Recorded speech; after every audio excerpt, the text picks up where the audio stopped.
boy, do we have a vacation for you. Hello, spooky friends.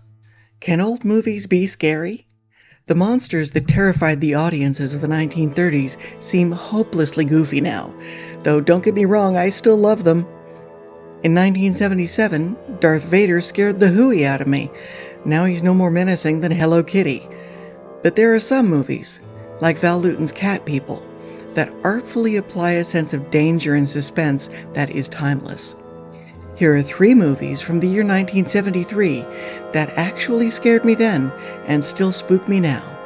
Now read all of...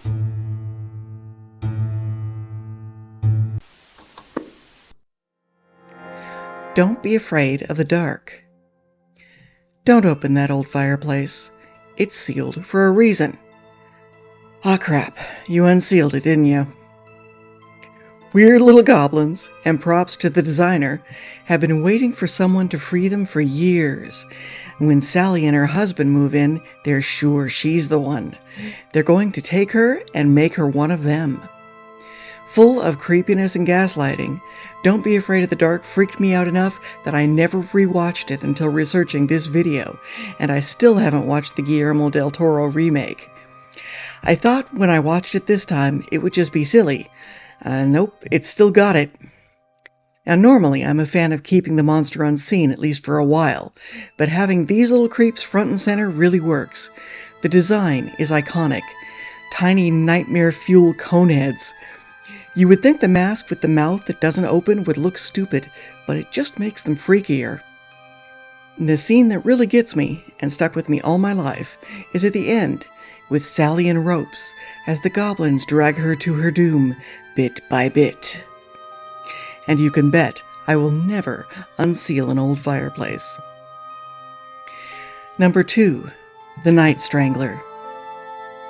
Dan Curtis's Night Stalker films brought classic villains into the modern age, and he did it with the gritty realism of the intrepid reporter on the beat, Carl Kolchak. I did a whole video on Curtis that I'll flag here and put in the description. The second movie, The Night Strangler, is about a mad scientist who has discovered the secret to immortality. He just has to kill a few people once in a while. He lives amongst moldering corpses in the Seattle underground, which the art directors have made into a magical time capsule of the 19th century. Now, the underground is cool, but it doesn't look like that.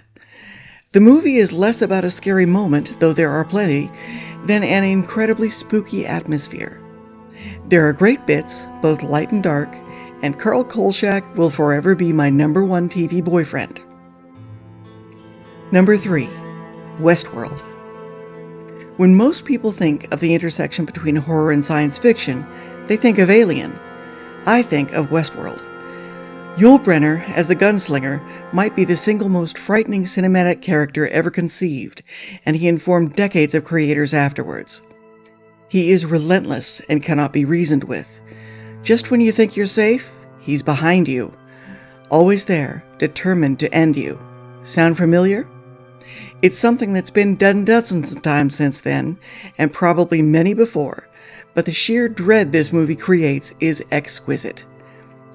The scariest moment for me is, of course, when the gunslinger loses his face, revealing the electronic monster beneath. So many nightmares. Westworld was Michael Crichton's film directorial debut. I watched the film several times, and the intentionally slow bits really set you up for a ride later.